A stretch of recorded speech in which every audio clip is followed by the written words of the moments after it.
Hello, good afternoon, everyone. Good afternoon. Please, I hope all is well with everyone. By God's grace, we are fine.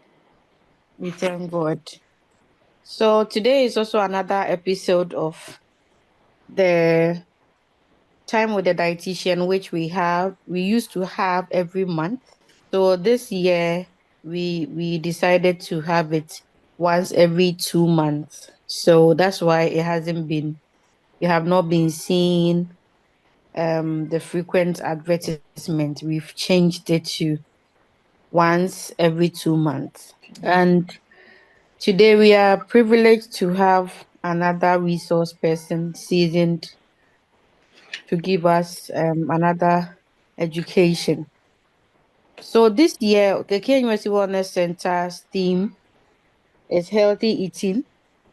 And for the theme for the Wellness Month celebration, which we have every year, where we go around and visit all colleges and units to have either seminars with them or screenings. So this year we are having screenings for the whole year.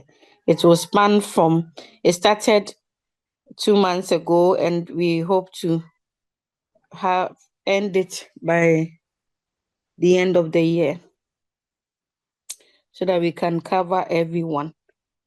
And our theme this year is focused on hypertension.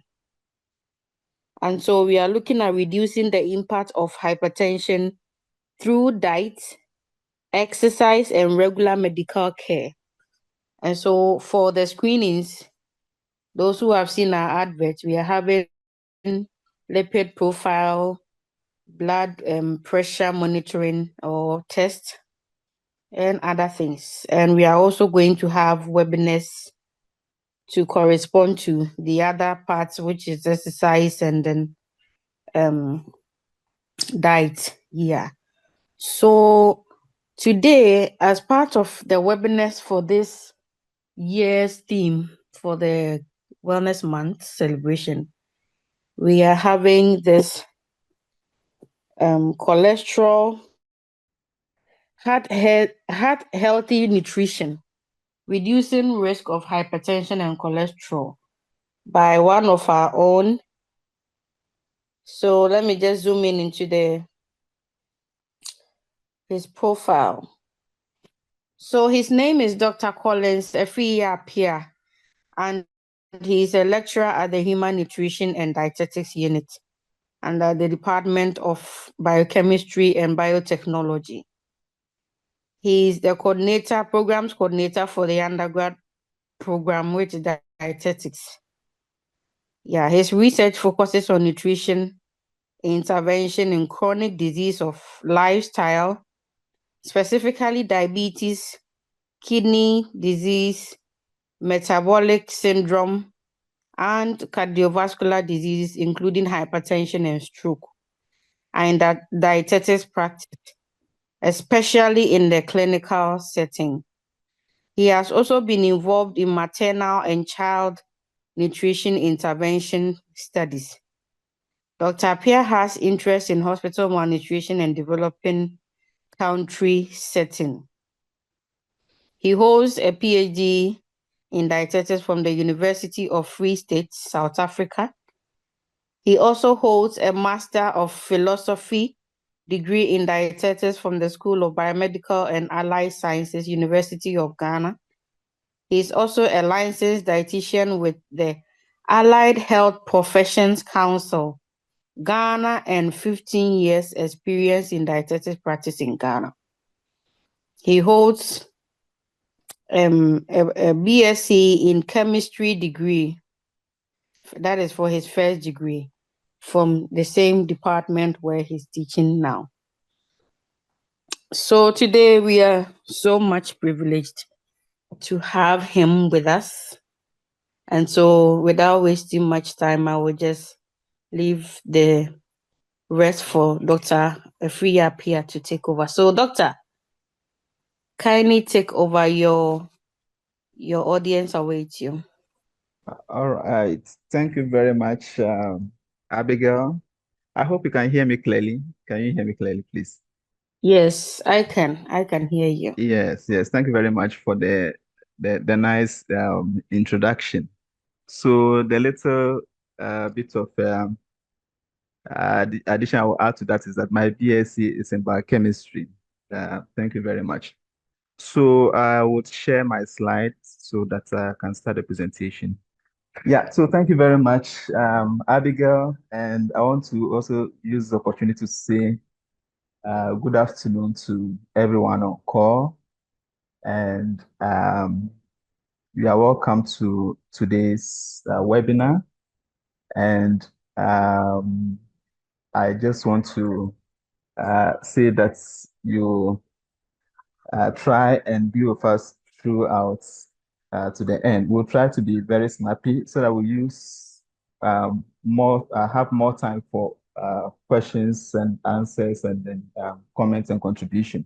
So I tried to be very snappy, and I've also designed the presentation in such a manner as to make it relatable, a lot of pictures. So that's what I usually do when I'm presenting on the forum like this so that we can all relate to the presentation. So the issue of diets, healthy eating, and health is really broad.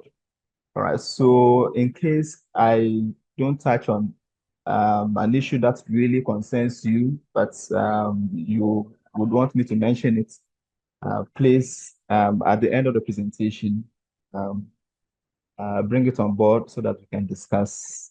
All right. Thank you very much. So the topic um, that's I have to address this afternoon is heart healthy nutrition, reducing risks of hypertension and high cholesterol. All right. So there is this common balance in the field of nutrition and dietetics, and it is attributed to Hippocrates, the father of medicine, the father of medicine.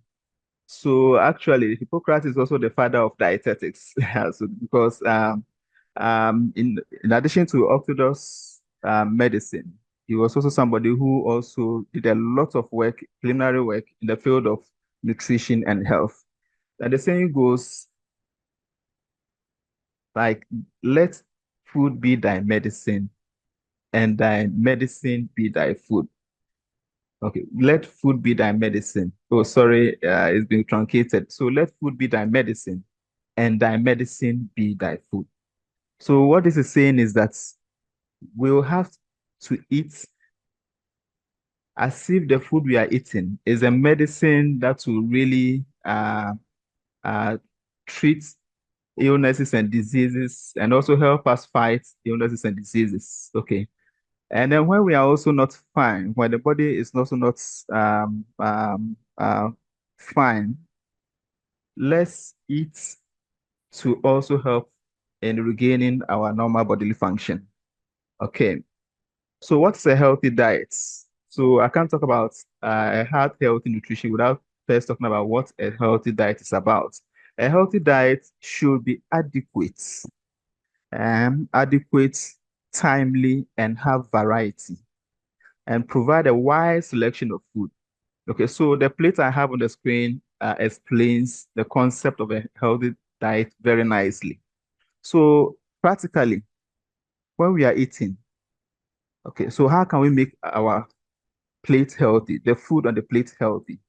Okay, so when you take the plate, half of the plate, okay, should be made up of fruits and vegetables. Okay, and then a quarter should come from starchy foods, carbohydrates. Okay, so the starchy staples like the bread, rice, fufu, banku should just be a quarter of the plate. Okay, and then the remaining quarter should come from protein foods. So protein foods include animal source protein from poultry, lean meat, include fish, eggs, etc. Should also contribute a quarter of the plate. Okay.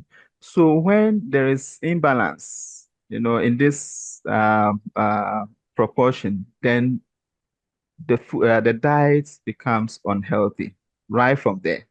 Okay. So if the whole grain portion, the starchy staple portion, is taking half of the plates, replacing fruit and vegetables, that diet is unhealthy. Okay. If the protein component, the meat, fish, egg, etc., are also taking half or more than a quarter of the plate, the diet is unhealthy, etc. So half of the plate. So what that is saying right from here, before we even move forward, is that we have to eat more fruits, more vegetables and fruits, and then have adequate amount of starchy staples, mainly the whole grain foods as well as the protein. All right. So, sorry, what are the benefits of healthy eating in general? Okay. So, healthy eating helps boost the immune system. Okay. So, the immune system is made up of cells, immune cells, and then some substances, chemicals, and molecules that help the body to fight infection, any foreign agents, especially microbial agents, microorganisms, germs, in a simple lay term, germs that enters the body. The immune system fights and then destroys and removes those foreign agents. Okay, so that the body is protected. Aha. And proteins are very important. Proteins, vitamins, and minerals, very important in maintaining a very strong and robust immune system. Where do we get them from? We get the vitamins and minerals predominantly from the fruits and the vegetables that I mentioned earlier.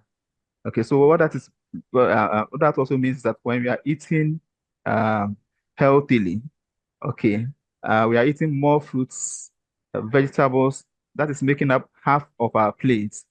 We are actually providing our immune system with the resources and ammunition to be able to fight off um, uh, uh, infections, okay, and protect the body. Proteins, okay, in the immune system, there are important proteins like albumin, C-reactive protein, pre-albumin, and antibodies, etc. Okay, so all these are made up of protein. Okay, so when we eat healthy, adequate protein, it also helps support the immune system. This is very important, especially in vulnerable groups like children, the elderly, pregnant women, who tend to be very prone to infections. These nutrients are very key, important in ensuring a very strong immune system. Improved energy levels. So when we eat well, of course, the food we eat is a primary source of energy. Okay, and that energy source is mainly coming from the carbohydrates. That's the starchy foods that I mentioned earlier on. The fats and the oils in the food that we take, okay, as well as the protein sources. But the main source is the starchy food. The starch is carbohydrates, banku, fufu, rice, and then the oils, the oils that we use in cooking, and then in processing foods. These are the main contributors of energy, calories to the diet that we consume. So taking excess of this would also means that, and whilst we are not using them, okay, when you take excess of these calories and we are not exercising, we are not active, what happens is that the body is able to store the extra calories in an attempt to use it in the future. So, and if that becomes a long-term behavior, you're storing, you're not using it, and over time, the person becomes overweight, obese, and then all the problems associated with overweight, obesity can result. All right. And then, of course, improves and maintain heart health. Okay, so when we eat well, it helps maintain the integrity of the blood vessel. So the blood vessels are protected, the linings of the blood vessels are protected, and helps maintaining the blood pressure and also prevent the heart from overworking. Okay, all right. And then also help regulate body weight, as I mentioned earlier. It enhances the mood. Okay, it helps improve hormones, and that helps improve mood. You know, when the times that can just cast your mind, but when you're not hungry, you're not eating for a very long time, that can really affect your mood, and even can really also spill over into your interpersonal relationship. Okay, all right. So it increases, um, um, of course, encourages long life. You are eating well and preventing all these conditions that I've mentioned. What happens is that the body remains strong and healthy for a very long time. All right. So, and then what are the consequences or the health risks of unhealthy eating behavior? Okay, so from what I mentioned earlier on, we don't eat well can lead to health consequences. Okay, so in relation to today's presentation, hypertension can result. Certain foods, certain habits, um, lifestyle, eating behavior can contribute to hypertension. We will look more into that. And then, of course, high cholesterol or what we call dyslipidemia. Okay, as you can see on the screen, upper left, the picture there, see the blood vessel and there's some yellowish substances in there. So those are cholesterol deposits that has accumulated over a long period of time. So if this persists, can lead to a heart attack or a stroke from blocking the blood flow. So when the blood flow to the heart is blocked, and then that to the brain is also blood can also lead to these health consequences. Okay, it can lead to diabetes and many more conditions as well. All right, so and in the context of a heart healthy diet, so what is a heart healthy diet? A heart healthy diet involves eating vegetables and fruits. So as mentioned earlier on, so that should form the bulk of the diets, okay, the bulk of the food on the plate as well. Whole grains. So whole grains, so the sources of energy, the carbohydrates, should be those that are rich in fiber. Okay, so unrefined carbohydrates, unrefined staples. Okay, so we'll look more into that later. And then fish and lean meats, lean cut of meat. So when we say lean meat, that's meat without a visible fat. You can't see the fats on the meat. Okay, of course, there will be meat within the tissue. Okay, but when we are cutting off, skimming off the visible fat, the fat that you can see, we are further reducing the fat content in that uh, meat product. So beans, legumes in general, so beans, groundnuts, all forms of bambara beans, cowpea that's available in Ghana, the various varieties of beans helps protect the heart as well because they are rich in potassium. And nuts and seeds. So these are also very rich in essential oils. That also helps improve cholesterol and enhance blood flow within the arteries. Vegetable oils, including palm oil, palm oil, own palm oil. It's also good. We'll look at that. We'll discuss that in the next slides. Fat-free or low-fat dairy products. Okay, yeah, because animal products tend to be high in saturated fats. That has been implicated in the cholesterol problems and etc.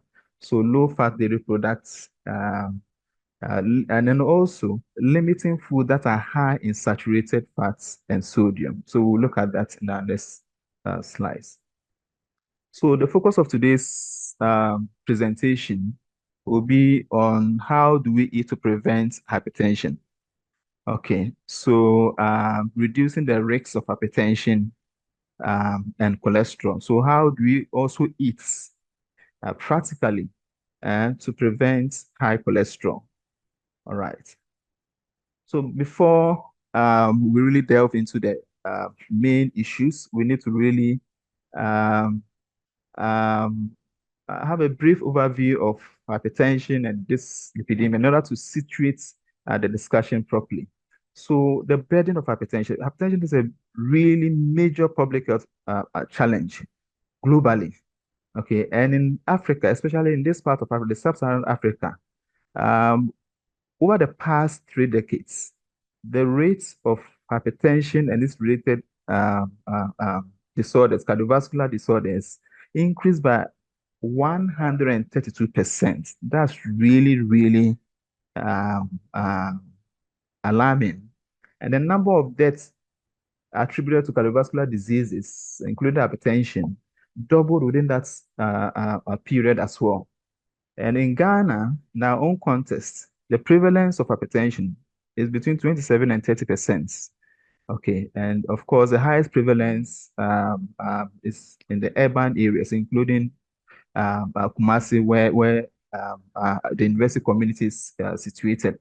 And then the rising prevalence of hypertension is an emerging health concern across university campuses in Africa, including Ghana. Studies have shown rising rate of hypertension among university communities in Africa, especially Ghana, including Ghana as well. In fact, a study done by IIT, Propriety, and Co found 34% prevalence, 34% prevalence among staff of a Ghanaian university. Okay, what about the students? 26.1% prevalence rate of elevated blood pressure, high blood pressure within borderline hypertension range, the pre-hypertension range, was also found among students on KNUST campus. Okay, so this is also serious. Okay, because previously hypertension was regarded as the disease of the elderly, age old or old age disease. But we are increasingly seeing hypertension in developing in young adults. I remember the time I was working at Kolebu Teaching Hospital at the stroke ward. We had a case, a young guy who was 27-year-old guy who had a stroke at the time. He was a busy guy working in the IT sector, and then he was always sitting out. And one day he just came down with a stroke, and then he was brought to the ward. Okay, so this condition is no longer a disease or a condition of the elderly. Of course, several factors can contribute to hypertension, which we would also look at shortly. So hypertension results from persistently high blood pressure. Okay, so when you check your blood pressure using either using a monitor or the fig that is also usually available in the hospital setting, and the top number, if the top number is 140 millimeters of mercury or higher, and then the lower number, which is the diastolic. So the top number is the systolic blood pressure, and the lower number is what we call the diastolic blood pressure. Okay, so when the systolic blood pressure is 140 millimeters of mercury or more, and then the lower one, the lower value is also 90 millimeters of mercury or more, then the person is said to have hypertension. Of course, this has to be consistent, should be a persistent reading, not just a one-off reading.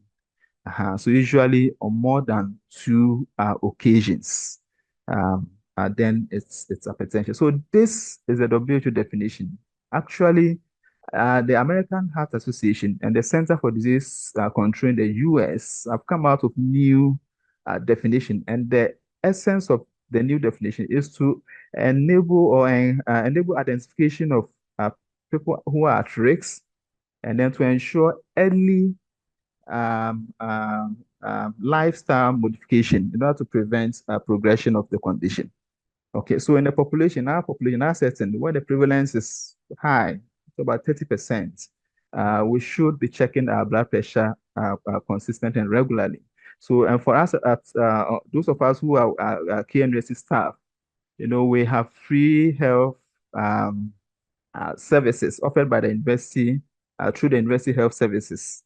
So please, let's access the university health services. Let's check our blood pressure. Let's check periodically. Let's check, and you can also acquire your own SFIC, especially if you are someone who have a family history of a strong family history of hypertension. You should have your own blood pressure monitor. Okay. I quoted a study done among university community in Africa and in Ghana. Among the factors identified in the study was the stressful environment in the academic community. Okay, so the high demands of academic work, teaching for those in the academic staff, teaching, publication, administrative responsibilities, community service. These can really take a toll, on staff and really impose a lot of stress. And so, if you are someone who is also having a very strong family history, you should keep your blood monitor close. You should get one. Okay, I have one because, of course, I'm from a family with a high risk of hypertension. So I have one, and I check my numbers regularly. So please, I want to use the opportunity to encourage all of us to access the health services. All right. And then for those of us who are listening from outside the university community as well, let's visit our clinic regularly. You don't have to go there when you are sick. Okay. Periodically, go check your BP. Okay. Especially maybe every quarter, check. No harm to check every monthly if if you're able to do so. All right.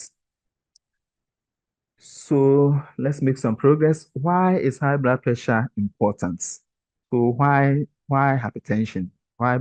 Yeah. So when there is hypertension or persistently high blood pressure, it makes the heart work or overwork. So the heart work too hard, in order to pump blood that is needed to be delivered throughout the body. Okay. It increases the pressure on the walls of the arteries and can lead to hardening of the arteries. Okay. So the pressure with which the blood is flowing through the arteries can damage the lining. The lining, we call that the endothelial lining that protect the inner core of the arteries. So high blood pressure can erode the lining, and that can lead to fats, cholesterol, moving into the interior of the arteries. And then over time, if a person also is not controlling the cholesterol, has high cholesterol, is not controlling it, the cholesterol deposit can accumulate with time, and that can lead to the blockade that I showed earlier in the presentation, the blockade of the artery. If that artery is in the heart, can lead to a heart attack. If the artery happens to be in the brain, can lead to a stroke.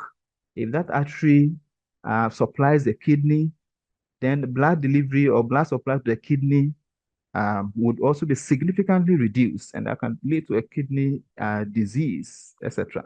So, and yes, so really, high blood pressure can really have very deleterious consequences. So, if left untreated, high blood pressure can cause heart failure, kidney disease, and blindness, as mentioned earlier. So increased risks of heart disease and stroke, as I've also mentioned. So untreated hypertension, the consequences again. Okay, so I've mentioned this in the previous slide. So the heart can lead to heart attack, can lead to a stroke, cognitive decline. Okay, cognitive decline. In fact, studies have shown that individuals who develop hypertension and in their middle age or even earlier tend to develop cognitive decline much earlier than those without hypertension. Okay, so the risks of Alzheimer's disease, Parkinson's disease, etc., all those conditions can tend to increase with hypertension. All right. So the kidneys, I've mentioned that can lead to renal disease, kidney disease, vision impairments, the eyes, and also the lining of the arteries that I mentioned earlier. What are the risk factors for hypertension? Old age. Yes. So, of course, as an individual ages, the arteries, there's the natural age and hardening of the arteries that happens with age. Yeah, so that's really natural. And then, of course, genetics or family history. For some people, they have strong family history of hypertension. So that's what I mentioned earlier, that if you're in a family with a very strong history of hypertension, then you should be checking your numbers frequently. Frequently.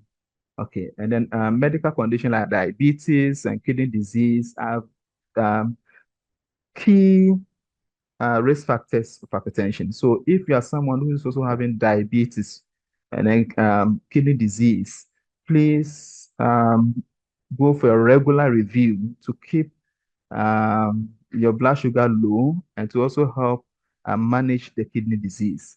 All right. So being overweight or obese, low physical activity, unhealthy diet, including high salt diets. Some people are particularly sensitive to hypertension. Okay, so there are some people who have hypertension and is very sensitive to a high salt diets. So blood pressure tends to increase as they take a high salt. But how do you know whether you are salt sensitive or not? So we all have to keep our salt intake low. We'll talk about the sources of sodium later, especially if you are someone with hypertension. You really have to keep it low. And then drinking too much alcohol, so excessive alcohol intake, stress, and then also smoking. Smoking has been shown to to lead to easy erosion or damage of the arterial lining that I mentioned earlier on. That can facilitate the development of the plaque, that's the yellowish deposit that I mentioned earlier on. All right. So cholesterol.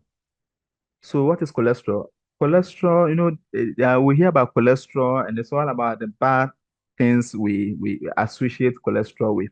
But actually, cholesterol is actually a good substance. In general, cholesterol is good and it's used by the body to actually in creating cells. So every cell of the body has got cholesterol in what we call the cell membrane, and that form the wall, the protective wall around the cell. So cholesterol is good. It's important. It's necessary for the body. Hormones, for our normal hormone balance, we need cholesterol. So the male testosterone, that helps men, and that defines men, is made from cholesterol. Estrogen, very important in women for menstruation, progesterone, when it comes to pregnancy, and other related hormones. They are all made from cholesterol. Okay, yeah. So vitamin D, other they are all good. So why cholesterol? Why what about cholesterol? I will talk about that. So hormones I've mentioned, nervous system. It forms a sheath, a protective sheath around the the nerves. Okay, that helps the normal neural function. Okay, so the bile acid and bile, yeah, that helps with digestion of fats. They are all made from cholesterol. So cholesterol is a good substance, actually. So the body is actually able to make about 80% of its cholesterol needs. Up to about 80%. The liver is able to make that. Okay. So the remaining 20% is what actually comes from the diets. Okay. So really, we don't really have to take so much cholesterol because the body is basically virtually able to make as much cholesterol as it needs to fulfill all these functions that I've mentioned. All right. So then high cholesterol. Okay. So the technical term is actually dyslipidemia. But of course, the later we say high cholesterol. Okay. Yeah. So when we say dyslipidemia or high cholesterol, what does it mean? It's a condition in which a person has abnormal levels of blood cholesterol, or other lipids. Okay, and that's what we commonly refer to as high cholesterol. Okay, so abnormal levels of blood cholesterol and other lipids. Okay, so when we look at the cholesterol, what we broadly refer to as cholesterol, it has um, um, um, made up of different, it has different components, let me put it that way. So we have the total cholesterol, okay, so that's the sum of everything. Okay, and then there's what we call the high density um, uh, cholesterol. So HDL cholesterol. I'm sure many of us will be familiar with that. And that is what we refer to as the good cholesterol. And then we have what we call the LDL cholesterol. So that's also what is also commonly referred to as a bad cholesterol. Okay. Yeah. And then also, of course, there are other forms, very low density lipoprotein, etc. Yeah. Yeah. So the LDL cholesterol, which is referred to as a bad cholesterol, picks cholesterol from the liver and it distributes it to the body tissues and organ. Okay, for normal body function that I mentioned earlier on. Okay, and then the HDL cholesterol simply also picks up cholesterol from circulation, from the extra cholesterol in circulation back to the liver. Okay, so if there is if there's high levels of LDL cholesterol, there's a tendency for cholesterol to um, accumulate in the blood within the interior of the blood vessel, as I mentioned earlier on, is higher, especially if there's a damage. So if the person has got hypertension, is engaging on healthy behaviors like smoking, that can damage the lining of the artery. If that person has high cholesterol, then the risks of the cholesterol building up within the artery, as we can see on the slide, is higher for such a person. Okay, so the main point is that if you are someone who has hypertension, okay, you need to keep an eye on your cholesterol level. Okay, yeah. You need to keep an eye on cholesterol. And if you have hypertension and high cholesterol, you have to limit risky behavior like smoking and alcohol intake. All those can further increase the risk of the cholesterol buildup deposits, as we can see in the artery on the top, the yellowish deposit there. The risk of settling within the artery increases for such individuals. All right. So the types of cholesterol I've mentioned, the HDL cholesterol, the LDL cholesterol. So the HDL, the good cholesterol, and then the LDL, the bad cholesterol. All right. So causes of high cholesterol. So what are the risk factors? So I'll start from the right. So genetics. Yeah. So for some people, they are genetically predisposed to producing more cholesterol. Okay. And then smoking, um, low physical activity. Uh-huh. And some medication can also contribute to that. And then chronic disease like diabetes, especially, can also contribute to a high cholesterol level. All right. So in terms of lifestyle, in addition to the physical activity, the diet aspect of the lifestyle, high intake of certain foods, especially the fried foods, ultra-processed foods, foods that are rich in trans fat. Which food tend to be high in trans fat? Examples of those on the screen, the chips, potato chips, um, um, pastries, um, fats, animal fats on meat, confectionaries, biscuits, etc. So excessive intake of these foods can predispose a person to high cholesterol level. And the low intake of vegetables, nuts, whole grains, lean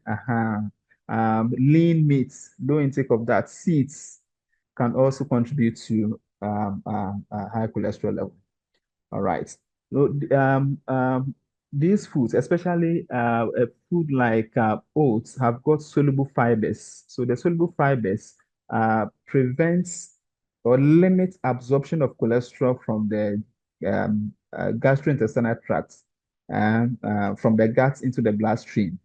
Okay, so intake of uh, fresh fruit and vegetables would help increase the intake of soluble fibers that will help limit cholesterol from getting back into the bloodstream. All right. So now, what are the general so I've provided some general guidelines for healthy eating to prevent and manage hypertension and high cholesterol. So this guideline, if you don't have hypertension or cholesterol, if your numbers are good, um, these can help you sustain them. And even if you also have them, it can also help you in managing the condition. Okay, so, but in addition to that, if you have hypertension and high cholesterol, please seek um, uh, uh, support from um, the healthcare professionals that we have at the University Hospital or at the KMT Wellness Center. We have the dietitian there who can also give us more personalized information. All right. So eat timely and consistently. So that's the first thing I'm starting with. Timely and consistently.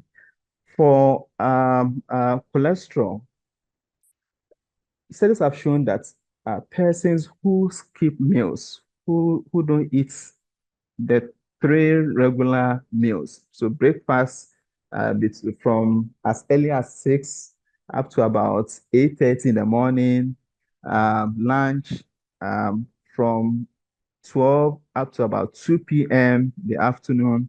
And then the third meal, supper, the third main meal, supper, from between 5 to later 6:30. Let's say this shown people who don't eat consistently and timely tend to have high cholesterol level. Okay, yes, because when you have not eaten, the body tries to make fats, produce fats. The liver try to produce fats, and the fat produced is intended to be supplied to the body tissues for as a source of energy. And as I mentioned earlier on, the LDL cholesterol, packages and sends the fat to the body for energy. So if you're not eating consistently, then your liver will try to make up for the energy you are not providing by producing more fats, and then you're likely going to have high bad cholesterol, the LDL cholesterol uh, we mentioned earlier. All right, so timely eating. So let's try organize our time, plan our meals. Okay, in such a way that we are able to eat consistently. So this is where, for some of us, we may need the help or the support of a professional. So we have a dietitian at the University Hospital and a wellness center as well to help us. All right, so the dietitian can help us plan a daily, weekly menu that can easily help us in eating consistently. In fact, the Dash can help you plan a weekly menu, Monday to Sunday. You can have it pasted in your kitchen or your office, so that it serves as a reminder to guide you in eating consistently. All right. So reduce intake of fatty foods. So as I mentioned earlier on, well, especially when I was talking about cholesterol, I did emphasize that excess fats, especially the saturated fats from animal sources, and then from the trans fat from processed foods, and the ultra processed foods, tend to increase cholesterol, especially the bad cholesterol level. Okay, so reduce intake of fatty foods in general, and specifically choose lean cuts of meat. So when you go to the to shop for meat for the family or for yourself, choose lean cut of meat, and then limit intake of processed foods as well. So for those of us who plan item 13 for our department, our units, etc. So let's limit the pastries. Let's do more of the healthier choices. So our food science departments have got sent a unit that produces yogurt and healthy snacks. So we can choose from those. Okay, so a bread sandwich. So bread with some vegetable sandwich will be a healthy snack to have alongside or as part of our program. Okay, all right. So and then let's see on the screen again. We have fried rice. Everything there is fried. There's the black sauce. The shito is fried. The rice is fried. The chicken is fried. The vegetable is fried. So everything so oily. So let's reduce that. Cut down our oil intake. And then the pastries I've mentioned already. And then I mentioned earlier on that palm oil is healthy. Okay, but when palm oil is becoming thickened, it's becoming more thickened at normal room temperature. So outside the fridge environment, you put it on your table in the kitchen, and then it's getting thick. What that means is that it has high level of saturated fats, and that can increase the risk of high levels of bad cholesterol. So palm oil that is more liquid at room temperature. Okay, it's has lower saturation and it's healthier for us. Palm oil is also rich in antioxidants, vitamin E, alpha tocopherol. It's a very powerful antioxidant. Okay, that also helps protect the blood, the lining of the blood vessels from damage, the damage I mentioned earlier on. So palm oil is healthy, but let's choose the ones that are um, uh, uh, less thick or less thickened at room temperature. So eat more fish, choose lean meats, remove chicken skins. Yeah, because they tend to have a lot of fats. Mhm. Animals, animals store fat under the skin. So taking your chicken, remove the skin for a start. And if you are processing chicken at home, okay, so you remove the skin even before you start the cooking. Okay, all right. And then, of course, choose more of um, uh, fish, do more fish, especially the oily fish like mackerel, um, herrings. These are rich in omega-3 fatty acids. That increases the good cholesterol and lowers the bad cholesterol. Okay, so herrings, mackerel, these are readily available on our markets. But in choosing this type of fish, the fresh fish is better than the dried and then the ultra smoked fish. Okay, because the smoking, the hard smoking and drying drains of the good oils from the fish. Okay, so do more of the, especially when cooking at home. I know that we are busy, especially in this environment. So some of us may have to eat outside the home for our lunch, etc. But when we are at home, let's try and then choose, make healthy choice, and then cook uh, uh, uh, healthily in order to help improve our health. Choose healthy oils. Yes, so palm oil is a healthy oil. So this compared to the previous one, the palm oil we see on this screen, you see it's flowing. It's flowing. So it's not as thick as the previous ones. So the other one is thickened, so it has more saturated fats. So palm oil, avocado oil, our own avocado is rich in what we call plant stanols. And these stanols have been shown to limit the absorption of cholesterol into the bloodstream. Okay, so when avocado is in season, we can include avocado in our meals. Okay, but there's a question there. Avocado is rich in fats. Okay, so the more you are taking, you also be consuming more fats. Okay, so a portion of avocado, a quarter of a medium-sized avocado, can go along your meal, your breakfast, you can use that as your bread sandwich or bread spread.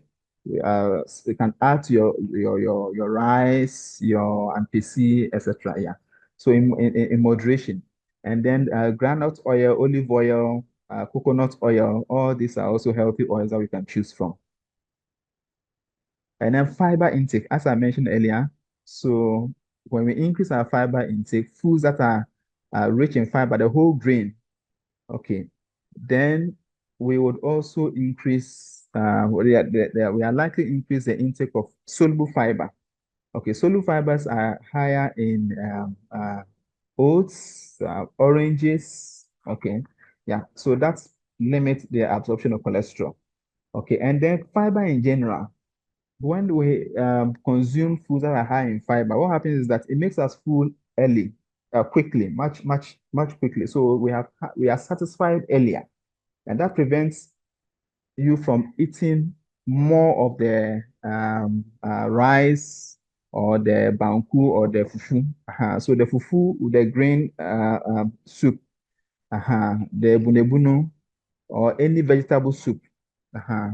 More of that often, less of the oily soups. The palm nuts, the groundnut soup should be limited to once a while. Okay.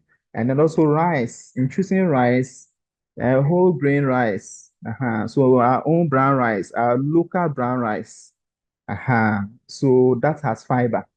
Okay, so we can see the rice and then the egg and the avocado on the plate. So this is a picture of rice meal that we had some time ago at home. Okay, so this could be a nice way of enjoying the brown. I know some complain that it's not nice, but it was really nice and enjoyable. So we could um, choose whole grain rice, less of the white rice. Okay, and sometimes for those who are not used to the brown rice, you could have a mix and mix some of the white rice with the brown rice for a start. But because the brown rice tends to take long to cook, you may have to start cooking. You cook that. You start with the brown rice, and then for a while before you add your white rice. All right, then vegetables, including dandelion, contomere, um, tomatoes, etc. So cabbage, all the grains in general. So they are rich in fiber. And as I mentioned earlier on, they're also rich in vitamins and minerals that also help protect our body from infections and diseases. All right, so banana, watermelon, oranges, so the fruits in general. All right. Especially for blood pressure, banana, oranges, plantain, yam, they are rich in potassium. Okay, and potassium, helps also with regulating the blood pressure. All right. So moderation is key. Avoid excesses. So, I have mentioned earlier on that we should do more vegetables, okay, and then fruits, and then less of the refined foods. But that also doesn't mean that we have to abuse it. Okay, it should be done in moderation. So if you look at the picture on the left, the plantain, the boiled plantain, and then the palava sauce. So you could see the contumely is a lot, the oil is a lot, okay, and then the protein, the egg of the yolk, they are plenty. So with this, even though it appears that the person is consuming vegetables, but the oil going in there be a lot. So we may end up consuming more oil that is necessary. Okay, and that can also affect it. And then on the right, see the meat, everything is just so much. They have the meats, the skin, the visible skin, the fats. You can even see the visible fats right on the skin. So that the moderation is the key. All right. Reduce salt. So how do you reduce salt? Hidden salt. Hidden salt. Salt that is really not so obvious. Some food have got hidden salts. You can find them in some of the artificial spices that we use in seasoning foods. Some of the canned foods, canned fish products, canned meat products, canned vegetable products. Yes, because they are added as preservatives. Without the salts, the shelf life of these products will be very short. So it's part of the way of preserving these products. So they contain sodium. Okay, so as much as possible, let's choose from fresh sources. foods. Let's choose from fresh sources and then limit the processed foods. All right. And then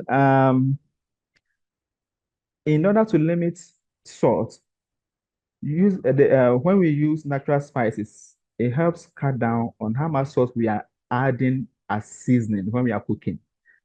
So natural spices like garlic, ginger, bay leaf, rosemary, nutmeg, all this can give very nice flavor, okay, without the extra salt that comes along with the artificial spices. Okay. So I also mentioned earlier on that we eat lots of vegetables and fruits. Lots of vegetables and fruits. So more vegetables and then fruits as well. Okay. All right. So the heading is deliberate. It's a lot of vegetables and fruits. I didn't say a lot of fruits and vegetables. The reason is that most fruits also present with energy calories from the sugar content. So if you consume a lot of fruits, then you're also likely to consume a lot of calories. That can also lead to weight gain and all the problems associated with weight gain, cholesterol, hypertension, diabetes, etc. Prof. Newton presented on overweight obesity a while ago. It's available on our YouTube platform. So I encourage all of us to also access the recording and listen to and then have more perspective on the implication of overweight and obesity. So more vegetables and fruits. So how much is more or how much is recommended? So for fruits, at least minimum 2 pieces of fruit a day. So one medium orange, if you don't have any condition that restricts your intake of fruits like diabetes or kidney disease, so at least 2 pieces of fruit, one medium orange, one medium mango, a quarter of a medium pineapple, a quarter of a medium watermelon, um, um, a quarter of a medium-sized avocado, as I mentioned earlier, about 8 to 10 um, pieces of grapes, kind of a medium apple, half of a very small size pawpaw. All these food that we can take. And then the portion, the amount is what I've mentioned. So at least twice of this a day, minimum, and up to about 3 of that a day. And then as for vegetables, there is really no limit on how much vegetables we can take, provided that it is not coming with extra salt, and also not coming with extra oil. So as I mentioned earlier, if you are choosing your vegetables from pre-packed canned sources, there will be salt, there will be hidden salt in there. Okay, if you are consuming palaver sauce, plenty palaver sauce, a lot of the palaver sauce and um, excess oil, even though you're consuming vegetables, but it's not a healthy way of taking the vegetables. So more vegetables in our meals, especially the fresh ones, okay, and then fruits also in the recommended portion. And then as I'm rounding up, I'll talk about water. Water is healthy.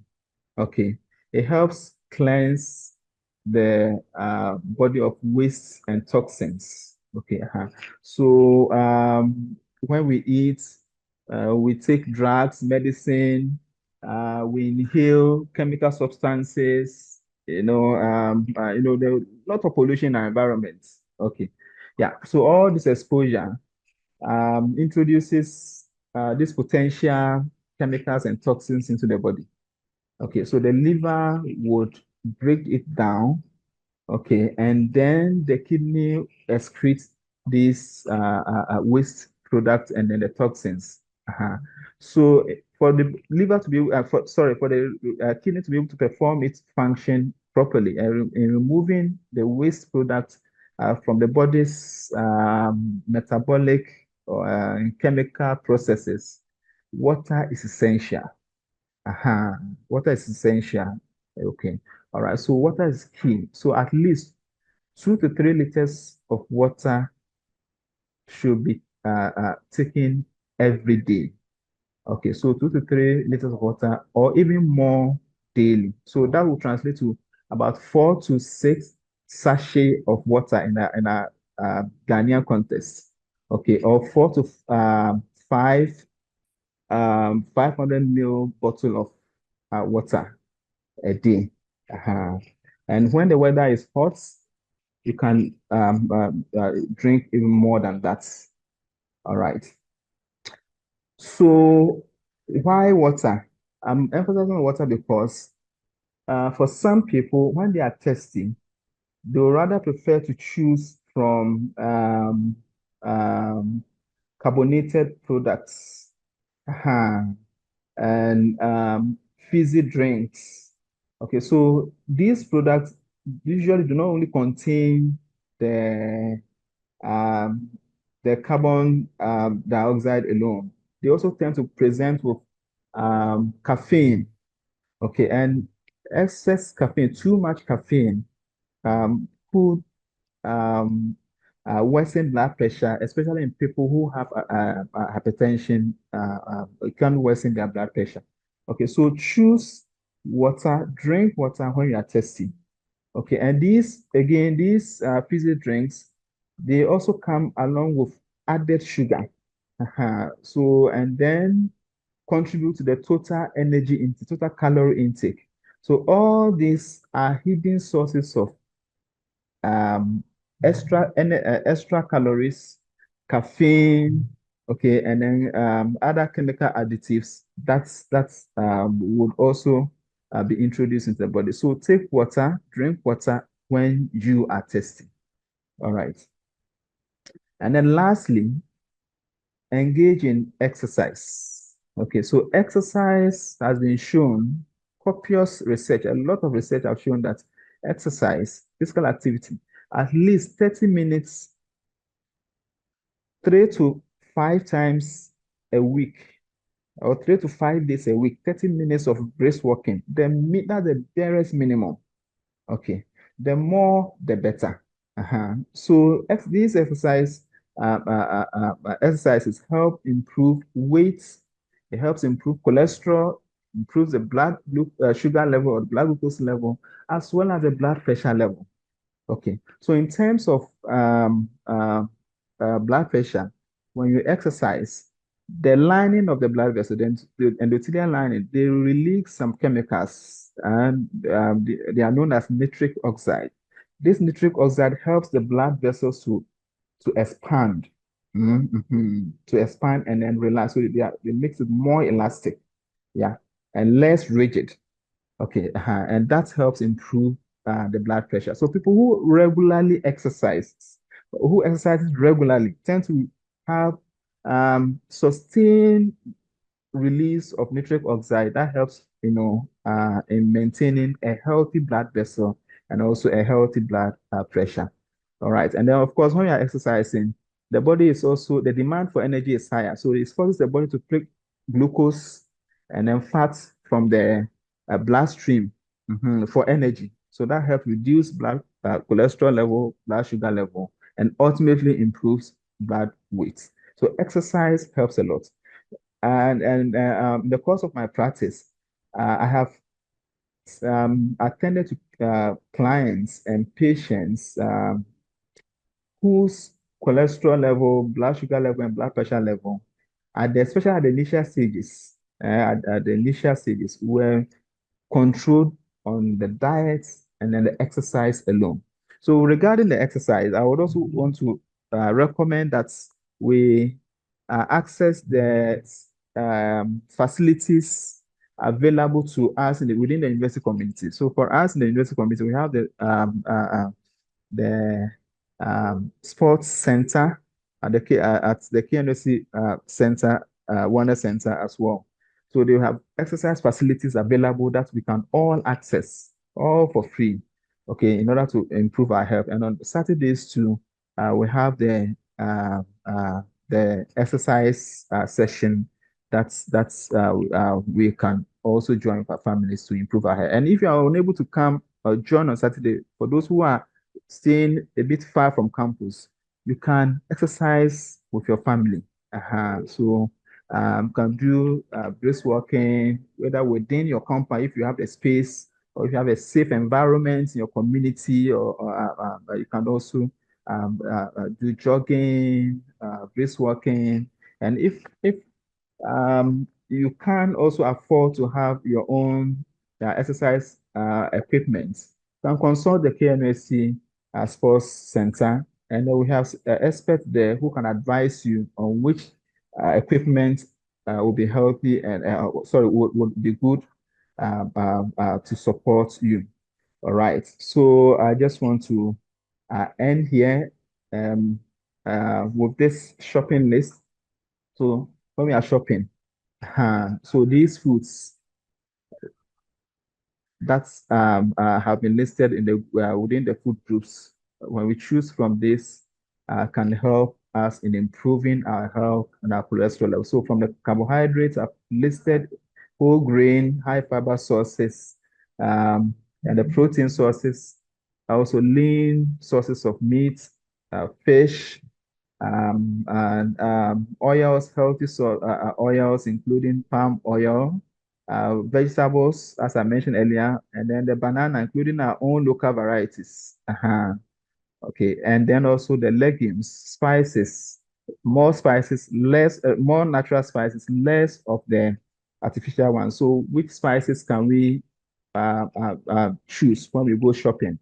They are also listed here, and then the nuts as well. And then when we are choosing tea, the low caffeine one, especially for those who may have high blood pressure, who are managing their blood pressure already, choose the low caffeinated or the decaffeinated choices. And then there are also natural or herbal teas like ginger tea, dandelion tea, etc. So all these are also healthy options that we can choose when we go shopping. All right. So I want to thank you for your attention and welcome your comments and questions. Thank you very much. So over to you, Abigail. Thank you so much, Doctor. This was very elaborate, and I know we have picked a lot of things from your presentation. So educative. So first off, I want to remind you of what Doctor said, that eating healthy it boosts your mood, it makes you feel good. And so we should eat healthy so that we don't displace our negative or bad mood on people to spoil relationship. And then we also need to be checking often. Okay, so once again, this webinar is brought to you by the Care University Wellness Center, which is governed by a committee, and Doctor is one of the members, and we also have Dr. Rose Teria AJ or Dr. AJ, who is also here with us. Doctor, we greet you. They are all part of the committee. The new committee. Much ado, can we have some questions and contributions and comments, if any, so that we can wrap up? So your questions, your comments, your... Yeah, hello, Abigail. Please, there's a hand up. Can I go ahead? Yes, please. Okay, so Dr. Efriya Apia, thank you very much for your presentation. Please, per your experience at the hospital, can we have a successful nutraceutical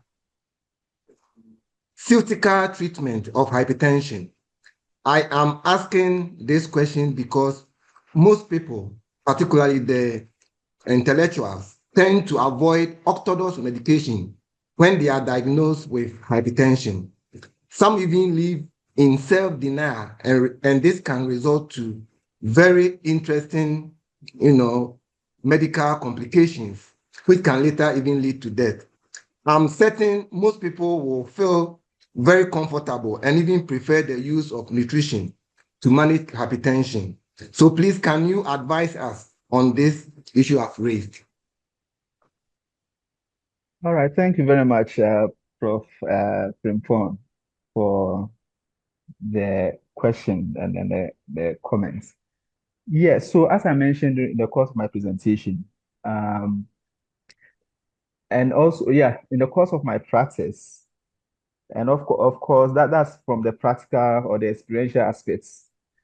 And literature in terms of the scientific literature, there's also evidence to also show that at the early stage or the pre-hypertension stage, so where the blood pressure is not up to is not within the hypertensive range. So when it's rising above 120 to 139, at that range, we can use lifestyle and including diets to manage the condition. And there have been cases that we have managed, and then they are able to keep the blood pressure low.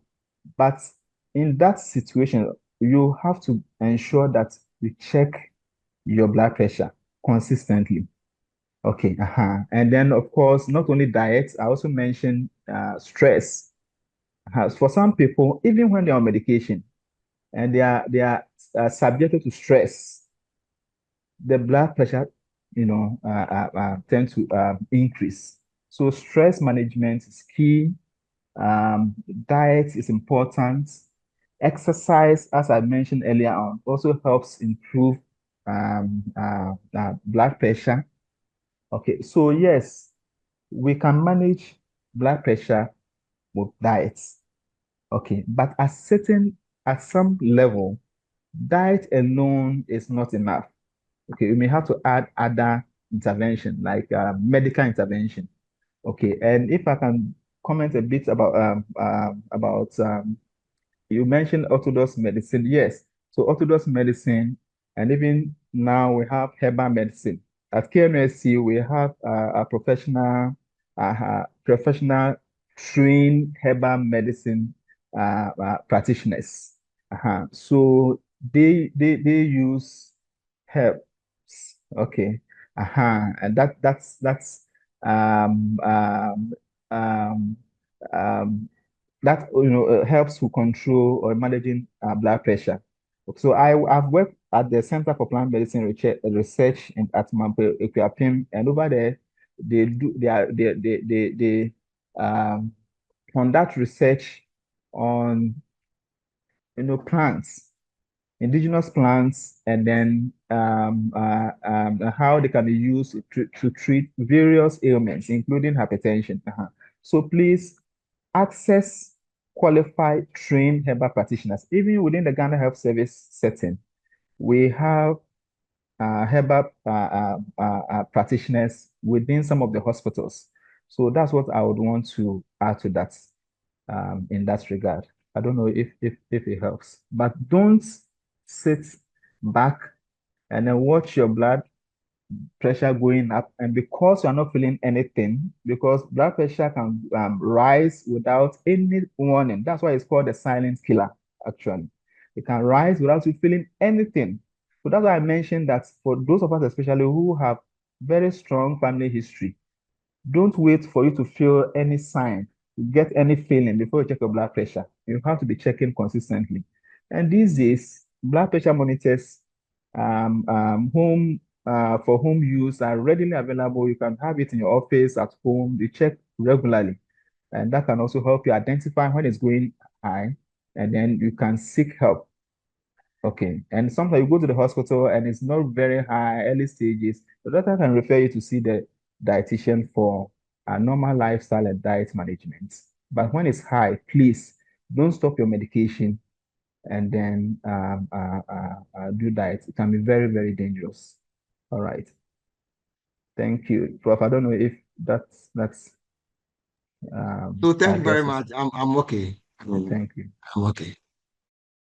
Right. Please, there's another Yeah, hand up. thank you. Yes. before the hand, there's a question in the chat. So let me read it and then we'll go ahead to the next hand. Thank you very much for the insightful presentation. Please, I would like to ask that for those struggling with PCOS, is there a specific diet and exercise routine they should follow, or the aforementioned applies to them all? That is the polycystic or polycystic ovary syndrome. Yes, what can they do? Yeah, so thank you very much for the question. Yes, so in PCOS, that's a polycystic ovarian syndrome. Diet also plays a role. Yeah. In fact, PCOS usually also presents with hormonal imbalance. And for some people, they may have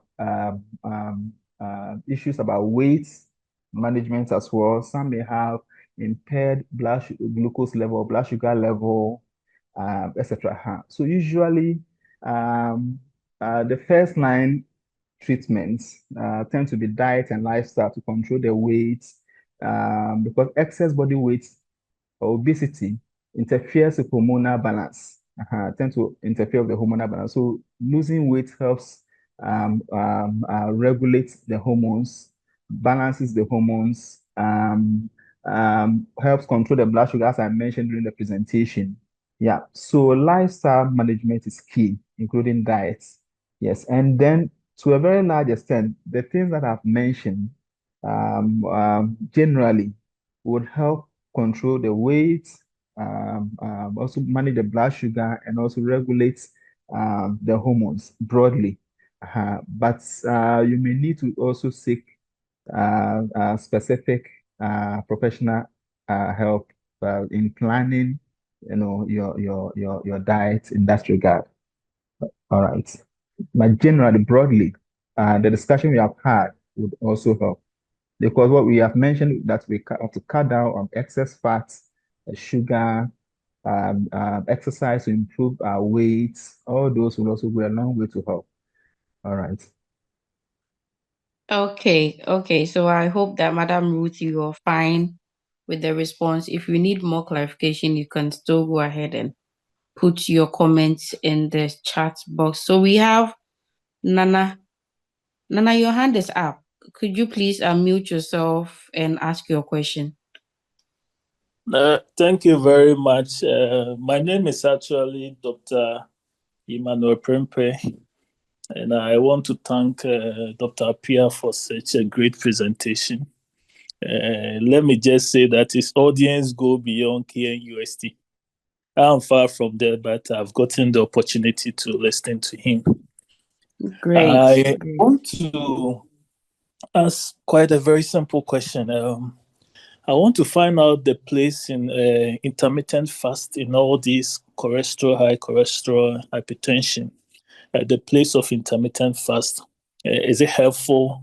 Because I heard him say that it's very important that you take the 3 square meal each day, morning, afternoon, then you take your dinner as well. So what is the place of intermittent fast? Thank you very much. So thank you very much for listening to us, for joining us, and following through the presentation. Yes, so intermittent fasting, yes, studies have shown the benefits of intermittent fasting, including blood sugar control and even cholesterol control as well. So the problem usually is irregular eating behavior. Okay, so that's where the problem is. So where a person persistently or over a long period of time or habitually, if I should put it that, I think that's better, habitually eats irregularly, for like skips a meal or two in a day habitually. So that's where it tends to be a problem. But where the fasting is planned, okay, so planned is done, and then you revert back to a regular diet. Usually, that usually is not problematic as compared to um, uh, the regular eating behavior. Okay, and actually, when we talk about fasting, if we follow the three regular meals that I mentioned in the course of the presentation, would actually fast because I mentioned that the last meal will be around 5 to 6:30. Okay, so that means from 6:30 in the evening up to the following day, 6 o'clock for the early eaters, early breakfast, those who have their breakfast early. That means we have done 12 hours. Okay, so within that time, it's also a period of fasting, actually. So if we eat well and regularly, okay, fasting is actually part of our normal cycle.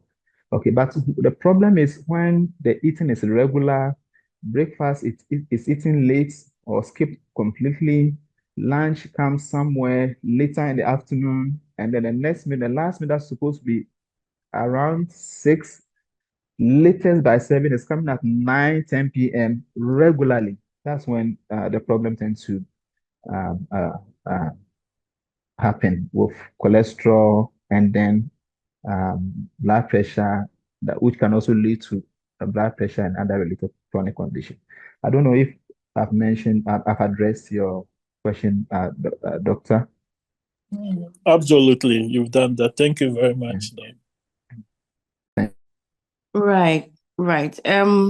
We have another question for you, Doctor, in the chat, so I will read it.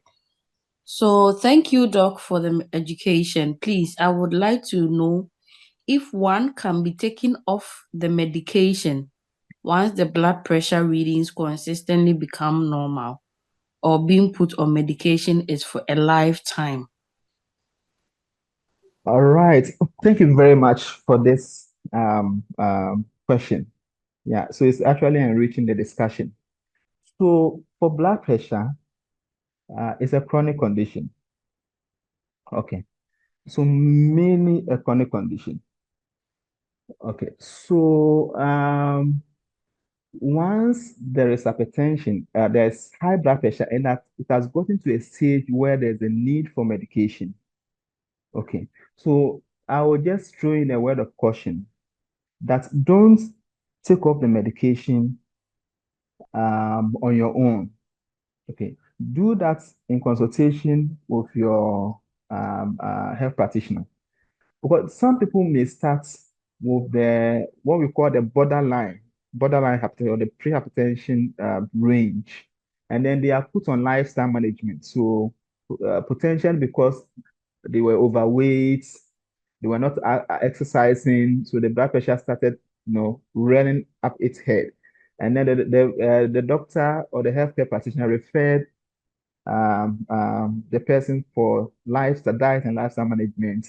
And as soon as the person starts, we start seeing the blood sugar and the pressure numbers, normalizing. Yes, when it happens that way, you may be advised to be on a diet and lifestyle. Okay, and then you keep an eye on the blood pressure. Okay, yeah.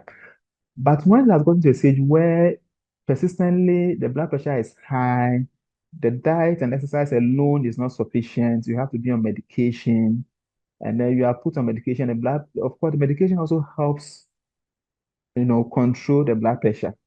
So when you start taking the medication, and then in addition to diet, you start seeing the good numbers.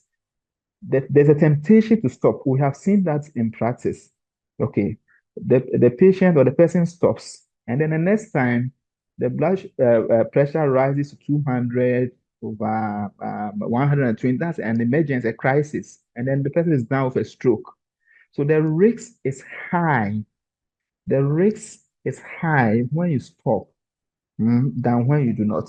So do that in consultation with your medical doctor. So my wife is a dietitian. So recently she told me about a patient that she was seen in a hospital, who was referred to her. She was on medication. Her diet wasn't fine. So the doctor added the diet. So as soon as she added the diet to the medication, the numbers started normalizing. Then she stopped. She stopped taking the medication. She stopped coming to the hospital. And then the next time she came to the consulting room, she had developed a mild stroke. Because hypertension will not give you a warning that the levels are at a dangerous point. So please, I would just want to emphasize that don't take it off. And again, let me use the opportunity to also make a point about the men. The men, we tend to be a little bit stubborn here. Okay. The fear is that you start treatment and then it will affect your sexual performance. And then because of that, there's a fear that the blood pressure medicine will affect sexual performance and all that. So then some men will not even check their blood pressure or go for treatment. Please, that is risky. In fact, high blood pressure can also damage cause damage to the penile vessels and all that, and affect rectal function and all that. So please, let's treat it. There are medications that will be given that will not affect your sexual performance. So, and then also, I also want to encourage us that when you go to the clinic, engage the clinician. When you are prescribing medication, ask about it, read about it. Okay, ask questions. So what are the side effects? What let your concerns be known, and then your physician will keep an eye on it. Okay, all right. So we can go on and on, but I will pause here um, for others to also make their inputs and comments. Yeah, doctor, it's getting interesting. I hope that whoever asked the question is okay. But if you are not, you can still put it in the chat, and our time is going and we need to wrap up. But doctor, I want to ask, since nobody's hand is up and we don't have any question in the chat yet, I want to ask about the systolic and then the diastolic pressure. What does it really mean when you see it going up practically within the body mechanism? What does it mean? So that to the layman, we understand from that point and see how serious it is for us to monitor. So what does it mean if I have the systolic or the diastolic pressure rising? What does it mean? Yeah. So if I get your question right, are you asking about the consequence of a rising systolic diastolic blood Okay, pressure, let me or clarify. So so let me say, what does the diastolic pressure mean? mm, mm, mm. Okay. When Yeah. I see it rising, what does it mean in my what does my body want to communicate to me? And when I see the systolic also rising, what is my body telling me? That's what I want to know. Okay. Thank you very much. Yeah. So the systolic blood pressure, of course, as I mentioned earlier on, is the number. When you take the blood pressure, usually the number at the top. Okay, maybe for those who couldn't join us earlier, that's the number at the top. And then the diastolic is usually the lower number. Okay. All right. So the pressure at which the heart pumps the blood through the blood vessels, the pressure that is used to push the blood through the vessels. So that's the systolic pressure. Okay. And then when the sorry, yeah. So That's the one when yes, yes, yes. So when the heart relaxes, so after pumping the blood, the force that pushes the blood through the vessels, the systolic pressure, okay, And then the pressure when the heart relaxes, the vessels relax. That is the diastolic pressure. Okay, and of course, systolic pressure is linked, linked to um, um, um, heart disease, heart attack, and a weakening of the heart muscles. Because if the pressure with which the heart is pushing the blood is so high, what that will mean is that the heart will have to work harder, uh work harder, and that can lead to thickening of the muscles within the heart, and then over time the heart becomes weak. Okay, and yeah, and also the diastolic pressure, of course, is also linked to um, heart disease as well. Okay, so when the heart is so when the vessels are rigid and they are unable to relax, okay, that also increases the diastolic pressure. That can also affect the heart as well, and also so when both values are high, of course, then the person is said to have hypertension, as I mentioned earlier on. And then high values of the two combined can also lead to all the problems I mentioned, erosion of the lining within the artery, um, uh, fat deposits. I want to put in a very simple form for all of us. So, formation of plaques, what we call plaques, fat deposit within the walls of the artery, and if that happens in the hearts around the hearts, arteries around the hearts can lead to a heart attack because it can lead to total blockade of the vessel to the hearts. The brain can lead to stroke, etc. Yeah. So both numbers are important. It's important to keep both numbers down.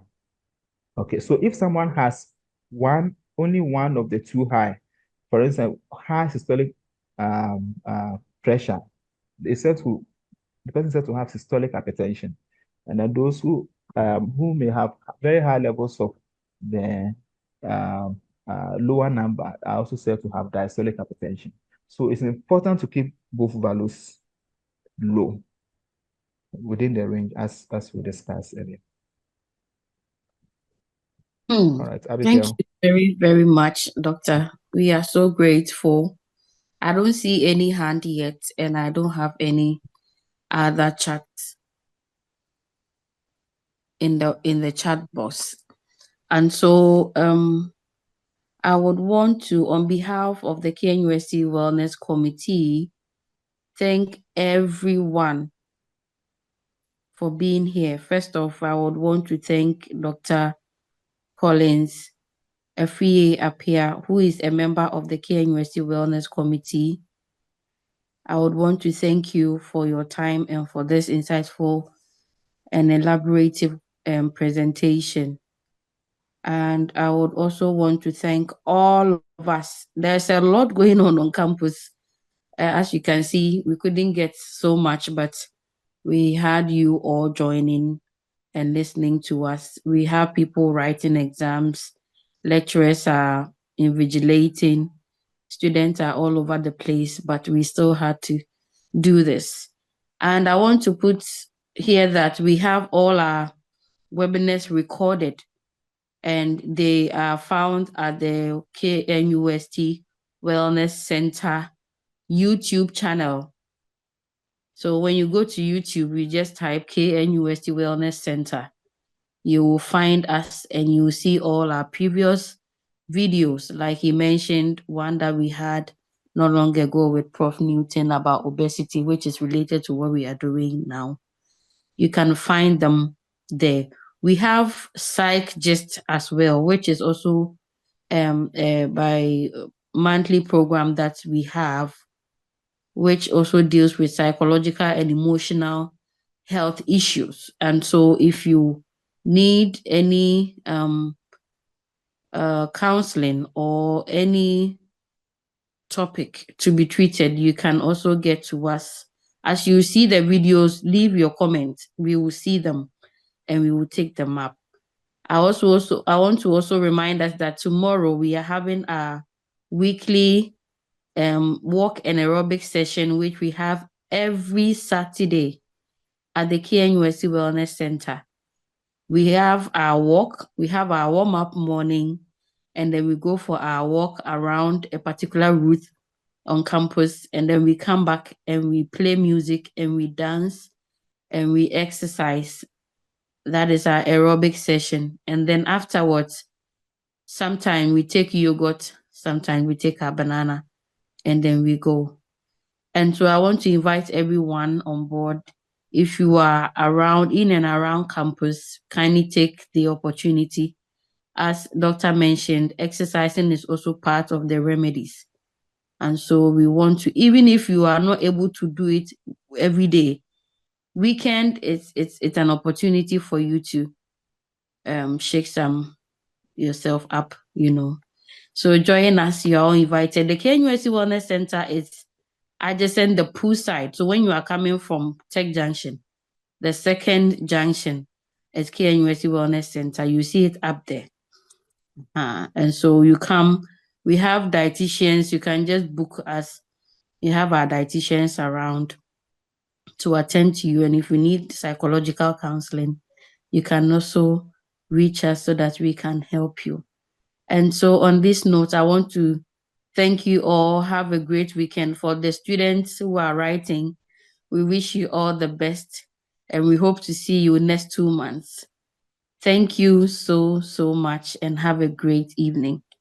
Bye.